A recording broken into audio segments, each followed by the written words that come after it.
बहुत स्वागत है आपका हमारे साथ योर स्टॉक्स में। अब मेरे साथ मेरे सहयोगी विश्व मोहन भी जुड़े हैं। अगले 1 घंटे के एक्शन के लिए तैयार हो जाइए। और इस खास शो में आपके सवालों के जवाब देने के लिए 2 खास मेहमान हमारे साथ जुड़ रहे हैं।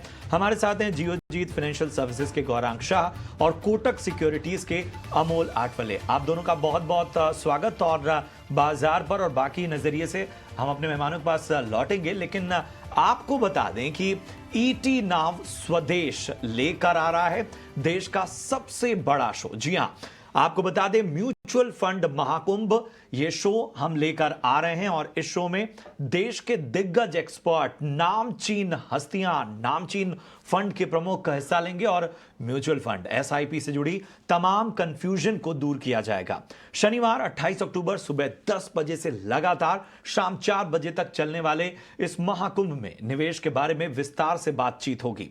छोटे छोटे शहरों के लोगों के हर सवालों का जवाब मिलेगा, क्योंकि यह है देश का सबसे बड़ा शो, जहां होंगे सबसे बड़े चेहरे, जहां होगी सबसे विशाल कवरेज और जहां दी जाएगी सबसे भरोसेमंद जानकारी। तो याद रखिए, तारीख 28 अक्टूबर सुबह 10 बजे से लगातार सिर्फ ईटी नाव स्वदेश पर।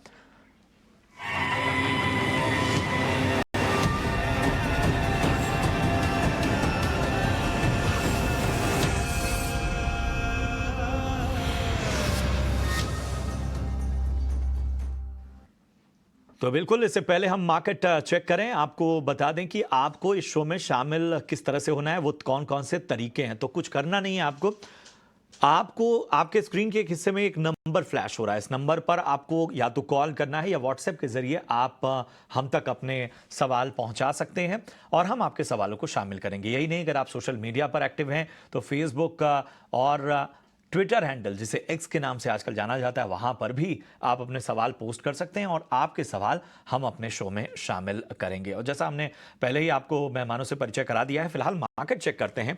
तो इस वक्त 19,300 के ऊपर निफ्टी, जो लगातार प्रेशर था बाजार पर, उसे इस वक्त इंडेक्स तोड़ते हुए बैंक निफ्टी में 180 अंकों की तेजी, 43,300 के ऊपर इस वक्त बैंक निफ्टी में कारोबार। और इस तेजी को लीड करते हुए Hindalco, Tata steel, JSW steel, LTI माइंट्री और एसबीआई जैसे स्टॉक, टाटा कंज्यूमर में भी 1% की तेजी। दबाव कहां पे है? आईटी स्टॉक्स में इन्फोसिस देख लें, इसके अलावा HDFC life, Cipla, Apollo hospital, NTPC, सभी में 1 से 1.5% तक की कमजोरी यहां पर नजर आ रही है। अगर एडवांस डिक्लाइन रेशियो को देखें तो 1392 स्टॉक ऐसे हैं जो इस वक्त हरे निशान में कारोबार कर रहे हैं। 762 शेयर ऐसे हैं जिन पर दबाव बना हुआ है। चलिए अब मेहमानों की ओर हम बढ़ेंगे और मार्केट को हमने देखा और इन सब के बीच में सबसे पहले अमोल, मैं आपके पास आना चाहूंगा। बाजार ने उस दबाव से तो मुक्ति पाने की कोशिश की है, लेकिन जिस तरह की रैली हमने देखी थी उससे काफी दूर अभी बाजार। यहां से अब किस तरह से बाजार को देखा जाए? दशहरा बीत चुका है, अब अगले फेस्टिव जो टारगेट्स हैं उनकी ओर बाजार देख रहा है, उसके साथ ही नतीजों का सीजन तो है ही। जी, ज़रूर। आई थिंक फ्राइडे वाला फॉल थोड़ा-सा सरप्राइज़िंग था कि सेकंड हाफ में सेलिंग बढ़ता ही चला गया। तो आई थिंक मुझे लगता है कि मार्केट आज थोड़ा-सा संभल रहा है, थोड़े से ग्लोबल क्यूज़ भी ठीक-ठाक लग रहे हैं। बट मुझे लगता है कि ये टेक्सचर वीक है। चार्ट्स पे अगर हम देखें तो टेक्सचर वीक है, बट ओवरसोल्ड भी है। तो आई थिंक मुझे लगता है कि एक थोड़ा-सा कंसोलिडेशन फेज़ अगर होके फिर मार्केट रिवर्स होता है, तो एक अच्छा खासा प्रॉमिसिंग रिवर्सल फॉर्मेशन लग सकता है कि और आगे जाके ये रिवर्सल फॉर्मेशन टिक भी सकता है। सो टेक्निकली अगर मैं देखता हूँ तो ये लेवल जो मुझे अभी दिख के आ रहे हैं वो 19,400 है। जब तक वो लेवल के नीचे मार्केट ट्रेड हो रहा है, आई थिंक वीक सेंटीमेंट जो बना हुआ है मार्केट में वो कंटिन्यू रहेगा। On the flip side I think 19,250 200 ये इमीडिएट सपोर्ट्स लेवल है। तो आई थिंक अगर हम देखें ब्रॉडली तो मुझे लगता है कि मार्केट एक सीमित दायरे में रहेगा, जो नीचे की तरफ 19,200 तक रहेगा और ऊपर की तरफ 19,400 तक रहने के चांसेस आने वाले हफ्ते में दिख के आ रहे हैं। यानी 19,400 और उसके आगे भी बाजार यहां से एक्सटेंड होने की उम्मीद लग रही है अमूल को। लेकिन चलिए, एक दर्शक हैं, इन्होंने व्हाट्सएप के जरिए सवाल भेजा है। विक्रम सिंह नाम है इनका, जम्मू कश्मीर से हैं। बीएसई के 925 शेयर हैं इनके पास, 243 रुपए के भाव पे लिया था और क्या गेन है महीने भर में। देखिए भाव 1200 रुपए एक महीने पहले भाव था, सितंबर में 1800 रुपए हो चुका है। गौरांग सर, क्या हो रहा है बीएसई में और क्या ये तेजी और एक्सटेंड होगी? इनको जबरदस्त मुनाफा हो रहा है, क्या बने रहे? धन्यवाद आप सभी का इस मंच पर आमंत्रित करने के लिए और आप सभी को शुभ प्रभात हमारे तरफ से। तो कवरेज सीधे सीधे नहीं है, लेकिन एक चीज मैं बिल्कुल हमारे चैनल ईटी नाउ स्वदेश के माध्यम के द्वारा आपके दर्शकों को और निवेशकों को बताना चाहूंगा कि शेयर बाजार से जुड़ी हुई जो भी सक्षम और मजबूत कंपनियां हैं, मिसाल के तौर पर बीएसई लिमिटेड, जो कि एक माध्यम उपलब्ध कराती है निवेशकों को निवेश करने के लिए। अगर आप पिछले कुछ महीनों से जो निरंतर संख्या में बढ़ोतरी हो रही है निवेशकों की, नए अकाउंट्स जो खुल रहे हैं, डिपॉजिटरी अकाउंट जो खुल रहे हैं, तो वो निरंतर बढ़ रहे हैं। वॉल्यूम्स भी धीरे धीरे करके ऊपर जा रहे हैं, जिसके कारण इनकी जो आय है उसमें बढ़ोतरी होती रहती है। और स्पेसिफिक कमेंट नहीं करूंगा क्योंकि कवरेज नहीं है, लेकिन इतना बिल्कुल कहना चाहूंगा कि शेयर बाजार से जुड़ी हुई जो सक्षम और मजबूत कंपनियां हैं, उन पर निवेशकों को बिल्कुल ध्यान देना चाहिए। यानी जिस तरह से दायरा बढ़ रहा है बाजार का, नए इन्वेस्टर्स आ रहे हैं, नए डीमैट की संख्या गुण रही है और सरकार भी चाहती है कि इस तरह के एक्सचेंज रहें और एनएसई के अलावा बीएसई के जिस तरह से वॉल्यूम बढ़ रहे हैं उससे भी यहाँ पर आगे फायदा मिलेगा। और देखिए शेयर में एक जबरदस्त तेजी लगातार यहाँ पर बनी हुई है। सीजन है, बहुत सारे मैनेजमेंट के साथ हम बातचीत कर रहे हैं और आज हमारे साथ नतीजों पर बातचीत करने के लिए जुड़ गए हैं पीएनबी हाउसिंग फाइनेंस के एमडी और सीईओ गिरीश कौसगी साहब। गिरीश जी, बहुत बहुत स्वागत है आपका ईटी नाउ स्वदेश में। अगर मैं सबसे पहले फोकस करूं इन नतीजों में आपकी लोन ग्रोथ पे, तो ये 12% इस तिमाही में रही है। Q1 में ये 11% थी। क्या अभी भी आप कायम हैं उस नज़रिए पे जो 17 से 18% की ग्रोथ का आगे का आपने लक्ष्य रखा हुआ है? और ज़रा ये भी बताइए कि आने वाले वक्त में किस तरह के जो डिसबर्समेंट्स के ट्रेंड्स हैं वो नज़र आने वाले हैं? Actually, H2 would be better than H1. So normally Q3 से पिकअप होता है, अच्छा फेस्टिव सीजन है। So हमारा growth guidance on book 70 to 18% is maintainable, वो तो होगा। So if you look at disbursements, logins and sanctions on a YOY, retail disbursements 18% growth है, logins 31 है और sanction भी 31% है।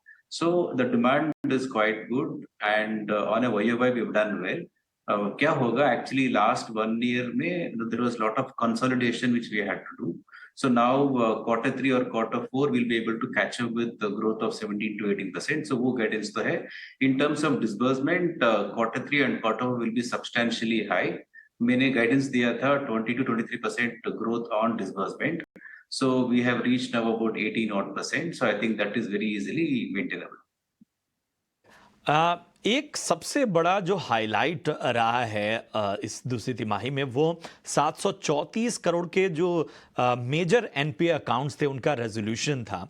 और ये जो है वो एक तरह से आपके एसेट क्वालिटी में एक सिग्निफिकेंट इम्प्रूवमेंट को भी दर्शाता है।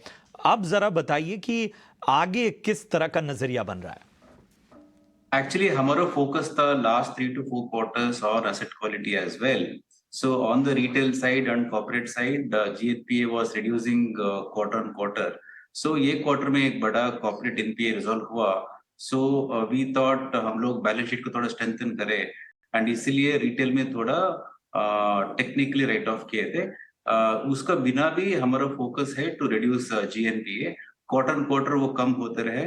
आगे भी हमारा रिकवरी स्लिपेजेस से ज्यादा होगा and therefore NPA will keep coming down. So our focus on GNPA on retail specially, क्योंकि अभी कॉर्पोरेट बहुत कम में एक ही अकाउंट है 68 करोड़ का। सो अब हमारा जो भी है out of 1.78 retail is about 1.74 retail GNPA हमारा फोकस होगा on collection and settlements. Sir एक चीज़ और बताइए कि क्या जो प्रोविजन है उसमें जो रिवर्सल की बात हो रही है, तो क्या सेकेंड हाफ में एडिशनल राइट ऑफ आप लेंगे जैसा आपने Q2 में किया था? हमारा फोकस है as I told you is on collection and efficiency.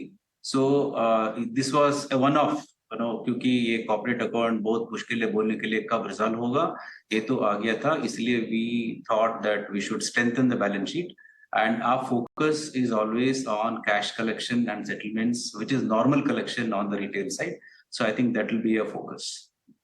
बिल्कुल, बहुत बहुत शुक्रिया करेंगे कौसगी जी हमसे जुड़ने के लिए और नतीजों पर इस खास बातचीत के लिए। आपको भविष्य के लिए ढेर सारी शुभकामनाएं। चलिए, और फिलहाल हम ज़रा इस स्टॉक पे एक राय ले लेते हैं। इस वक्त जो है वो 1.25% का दबाव लगभग स्टॉक पर बनता हुआ। Gaurang sir, PNB housing finance, कोई खास नज़रिया नतीजों का सीजन और इन सब में तमाम ग्रोथ आउटलुक को देखते हुए आपकी एक्सपर्ट राय बनती है? ये प्रश्न हमसे है प्रशांत?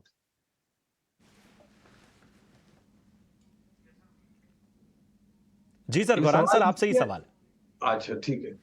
तो एक समय पर काफी समय पहले इनफैक्ट पीएनबी हाउसिंग पर हमारी कवरेज थी, लेकिन अभी फिलहाल कवरेज को निकाल दिया। लेकिन एक चीज बिल्कुल कहना चाहूंगा मैं, देखिए, एक अगर आप रियल एस्टेट सेक्टर अच्छा करता है प्रशांत, तो स्वाभाविक है ब्याज दरें जिस प्रकार के हमारे देश में, भारत देश में पिछले 5 बारी मॉनेटरी पॉलिसी कमेटी ने और आरबीआई गवर्नर की तरफ से जो टिप्पणी आई है, वो निर्णायक तरीके से ये साबित करती है कि शायद हमारे भारत देश में ब्याज दरों का जो सिलसिला था ऊपर जाने का, वो अब थम गया है और 5 बारी में विराम लिया है क्रेडिट पॉलिसी में।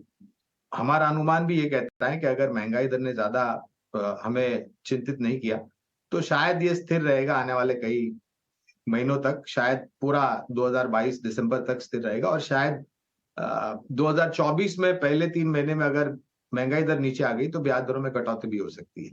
लेकिन रियल एस्टेट सेक्टर अगर अच्छा करता है तो हाउसिंग फाइनेंस कंपनीज भी अच्छा करेगी। और अभी जिस प्रकार से मैनेजमेंट टिप्पणियां कर रही थी, एक तो त्योहारों का सीजन, दूसरी तरफ आम आदमी के पास अब घर खरीदने की ताकत आ गई है और इसके कारण हो सकता है कि हाउसिंग फाइनेंस कंपनीज की लोन बुक ग्रोथ भी हो सकती है।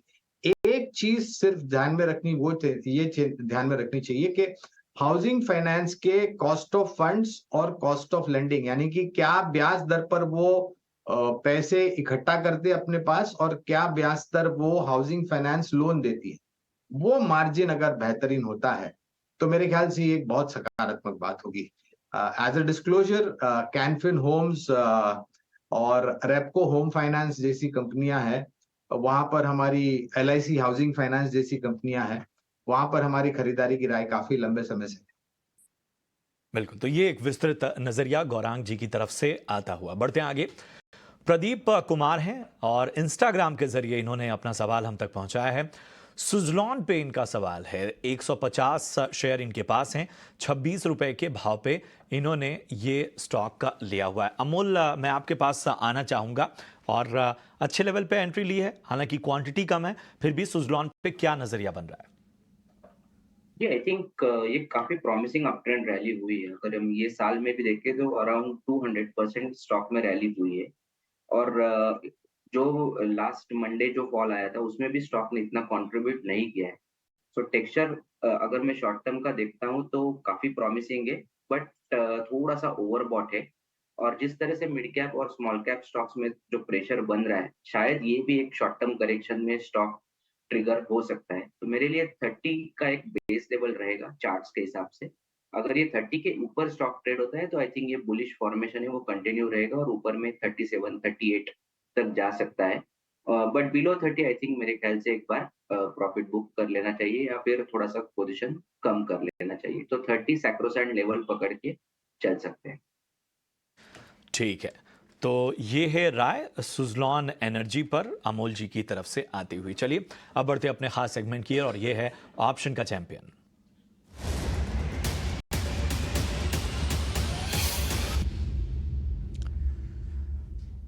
और एंजल वन की स्नेहा सेठ जी हमारे साथ जुड़ चुकी हैं। Sneha, good morning. बताएं आज ऑप्शन की आपकी स्ट्रेटजी क्या होगी? ये ऑप्शंस में अगर आप देखिए बैंकिंग स्पेस में काफी अच्छा प्रेशर है, उसमें से एक्सिस बैंक मुझे पुट के लिए काफी अच्छा लग रहा है। नवंबर सीरीज की पुट बाय करनी है 950 की, 14 से 15 रुपए के रेंज में आपको बाय करना है। स्टॉप लॉस उसमें 6 का लगाना है और जो टारगेट आप एक्सपेक्ट कर सकते हैं that is around 30। As per the stop loss अगर आप देखें तो मैक्सिमम लॉस जो हो सकता है इसमें इस स्ट्रैटेजी में वो है 5.6 के, मतलब 5,600 रुपए तक का मैक्सिमम लॉस है और जो प्रॉफिट पोटेंशियल होगा दैट विल बी अराउंड 9,300। बहुत बहुत शुक्रिया करेंगे स्नेहा जी आपका इस अहम रणनीति के लिए। स्नेहा सेठ की ऑप्शन की रणनीति नवंबर सीरीज के लिए एक्सिस बैंक 950 की पुट आपको खरीदनी है। यहाँ टारगेट 30 तक का, स्टॉप लॉस 6 और यहाँ पर 9,300 तक के प्रॉफिट आपको हो सकता है। फिलहाल आपको यहाँ बता दें कि ऑप्शन की दुनिया में जो है वो 10 में से 9 लोगों को नुकसान होता है, तो इसलिए बहुत सोच समझकर तमाम बातों का खास ख्याल करके ही आप निवेश करें, ये हमारा रिस्क डिस्क्लोजर है। बहरहाल हमारे अगले जो दर्शक हैं फेसबुक के जरिए उन्होंने अपना सवाल भेजा है, नाम है अजय और पुणे महाराष्ट्र से अपना सवाल हम तक अजय ने पहुंचाया है। इनका सवाल MMTC पर है। 2091 शेयर MMTC के उनके पास हैं, 87.5 रुपए पे इनकी खरीदारी है और फिलहाल जो है वो नुकसान स्टॉक में होता हुआ पिछले दिनों कई खबरें भी ऐसी आई जिसको लेकर स्टॉक पर दबाव बनता हुआ। अमोल जरा बताएं, MMTC 87 रुपए के ऊपर की खरीद है। आई थिंक टेक्सचर तो अगर मैं शॉर्ट टर्म देखूं तो काफी वीक है, स्टॉक सर्किट्स भी मार रहे हैं 5% के। एक रैली हुआ था उससे पहले, तो एक उसके बाद स्टॉक कंसिस्टेंटली सेल ऑफ में है और जिस तरह के मिड कैप और ओवरऑल स्मॉल कैप का अभी का माहौल है, आई थिंक सपोर्ट्स पे भी पुल बैक रैली आना थोड़ा सा मुश्किल लग रहा है। मुझे लगता है कि यहाँ से अगर शॉर्ट टर्म में स्पेसिफिकली लिया है तो रिड्यूस ही मेरा टेक्निकल व्यू है। But yes, I think immediate support अगर मैं देखता हूँ तो 50 डे सिंपल मूविंग एवरेज के आसपास करीब है, तो 56 थोड़ा सा वायलेंट हो सकता है, तो 55 तक एक्सपेक्ट कर सकते हैं। और टेक्निकल बाउंस बैक अगर स्टॉक में आता है तो 66 और 67 जो 20 डे सिंपल मूविंग एवरेज के पास है वहां तक। बट ब्रॉडली टेक्सचर बेरिश है और कंटिन्यू रहने के चांसेस ही काफी ब्राइट लग रहे हैं। बिल्कुल, तो ये है नज़रिया फिलहाल आप MMTC पे। बढ़ते आगे, अशोक कुमार हैं और इनके पास बजाज हिंदुस्तान के 11,000 शेयर हैं और इन्होंने 17 रुपए के भाव पे बजाज हिंदुस्तान का ये स्टॉक खरीदा हुआ है। आपको बता दें कि आज हम देख रहे हैं कि जो तेज़ी है शुगर स्टॉक में वो साफ तौर पर नज़र आ रही है। तो बजाज हिंदुस्तान शुगर में आखिर क्या करना चाहिए, अमोल आप ही बताइए। अच्छे लेवल पे एंट्री की है, आज ये स्टॉक हालांकि ऊपर है, क्या नज़रिया बन रहा है? जी, आई थिंक जिस तरह से बाकी शुगर स्टॉक चले वो रैली थोड़ा सा स्टॉक ने मिस किया है। बट यस, जैसे कि आपने कहा कि एक अच्छे लेवल्स पे है अभी स्टॉक, 2350 एक इमीडिएट सपोर्ट है, कंसोलिडेशन में है स्टॉक। बट ओवरऑल अगर शुगर सेक्टर्स अगर अच्छा कर रहा है तो एक मैं कंडीशनल इसके ऊपर व्यू देना चाहूंगा कि एक 50 डे सिंपल मूविंग एवरेज के अभी जस्ट पास में ही है, तो आप 25 के ऊपर अगर स्टॉक के क्लोजिंग आते तो ये स्टॉक में फ्रेश अप ट्रेंड रैली आने के चांसेस यहाँ से बढ़ जाते हैं और नीचे में आप 23 का सपोर्ट पकड़ के चलिए। But fresh up trend rally के लिए मिनिमम क्राइटेरिया रहेगा 25 के ऊपर अगर स्टॉक क्लोज होता है तो ही एक फ्रेश अप ट्रेंड रैली आएगा जो 29 और 30 तक जा सकता है ये स्टॉक। ठीक है, तो ये नजरिया बजाज हिंदुस्तान शुगर्स पे आपके लिए। बढ़ते आगे, जसपाल है हमारे अगले कॉलर पटियाला से।